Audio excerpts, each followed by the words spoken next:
Ki boleh ngomong tentang wah Prabowo ke forum internasional, forum ini, forum ini. Tapi ingat kalau menurut dari kacamata seorang sutradara kayak Garin Nugroho, Gibran lebih tercatat tuh. Data ngasih susu, kita ketawa semua kalau intelektual, tapi rakyat itu merekam. Sadar nggak sih kaum intelektual ini? Wah, Prabowo ditepuk ke India jadi tuan rumah, terus wah, rakyat nggak peduli. Kita lagi ngomong fakta ini.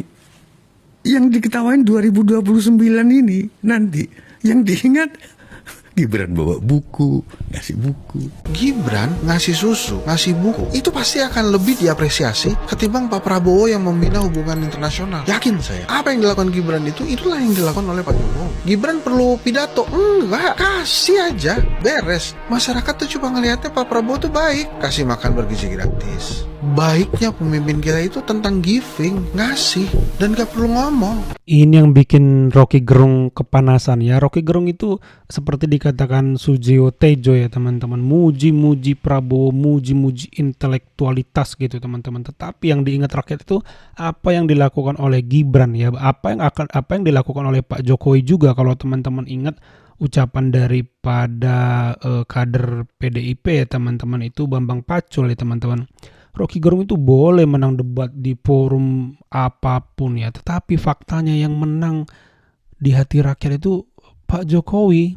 Rocky Gerung kritik habis-habisan Pak Jokowi 2 periode, faktanya menang 2 periode, jadi yang menang itu ya Pak Jokowi di hati rakyat ya. Rocky Gerung boleh ngomong apapun, ini sama dengan Gibran ya. Gibran sendiri nggak berminat kok. Gibran waktu datang ke rumah gue, satu waktu dia pernah datang ke rumah gue tanya. Sebelum atau sesudah? Belum, dia masih wali kota Solo waktu itu.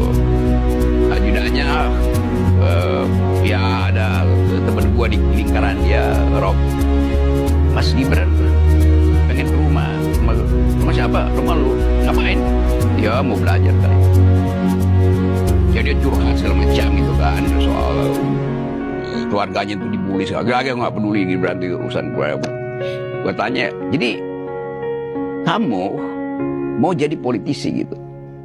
Enggak om. Ya dia masih manggil gue om. Kayak dulu lu manggil gue om kan. Iya, dulu. Jadi Gibran bilang begitu. Bahkan gue bilang, kalau Anda mau jadi politisi dari Solo, jejak ayahmu ikutin aja. Jadi gubernur DKI kan. Sini panggil wartawan, saya promosikan kamu. Gue om, saya mau jadi seperti anak muda biasa aja tuh. Tidak mau jadi politisi. Setelah ini saya mau berkarir, ya bikin bisnis segala macam. Dia bilang begitu. Tetapi kita tahu bahwa suasana berubah. Jokowi mulai merasa bahwa dia harus bikin legacy baru di Indonesia dengan mewariskan kekuasaannya pada Gibran.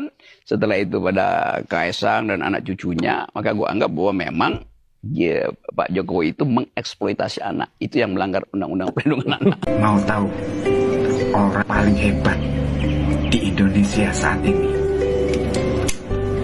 Gibran. Dia orang paling hebat. Dia anak muda paling hebat. Kenapa? Banyak yang benci, banyak yang takut.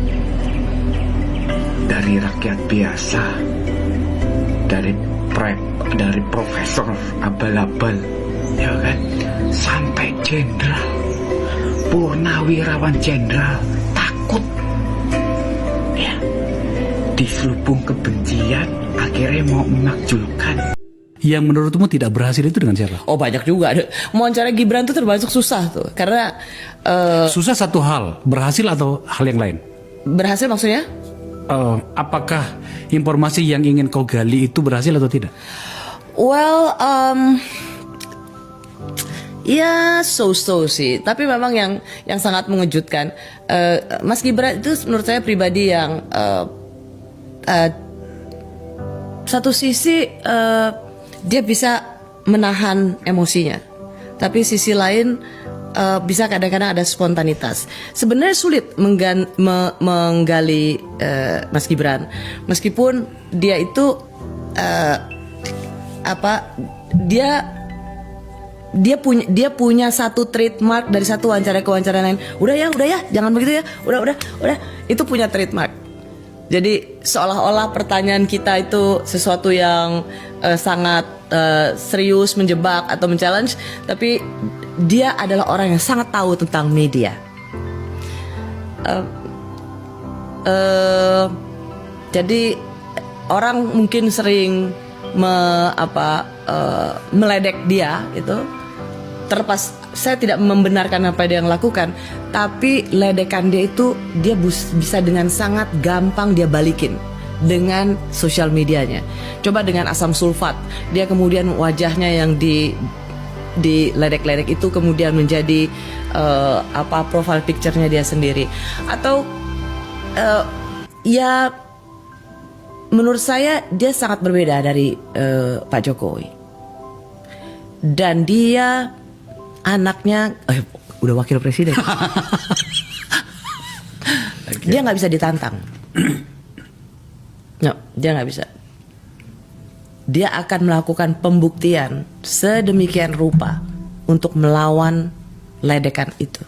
Ya teman-teman, itu ya teman-teman, pengakuan bahwa pengakuan daripada Mbak Rosiana ya teman-teman, bahwa Mas Gibran itu sangat memahami media ya teman-teman, dan susah menggali informasi karena memang irit bicara ya, mirip Pak Jokowi, tetapi ada yang bilang Jokowi versi upgrade, walaupun saya tidak 100% setuju karena menurut saya Pak Jokowi ditempah lebih keras dan punya keunggulan yang saya pikir belum bisa dibuktikan oleh Gibran gitu ya, karena Gibran kan baru ya teman-teman. Tetapi satu sisi yang kita bisa lihat, dia mewarisi gaya Pak Jokowi sehingga bisa dikatakan ya mirip ya teman-teman. Pertama, hati-hati dalam bicara, tidak banyak omong, hal-hal yang muluk-muluk, tetapi kerja di lapangan. Jadi kalau dibilang Jokowi upgrade, ya bisa jadi karena dia lahir di era sekarang di mana dia lebih memahami Gen Z ya, anak muda. Tapi Pak Jokowi pun tidak kalah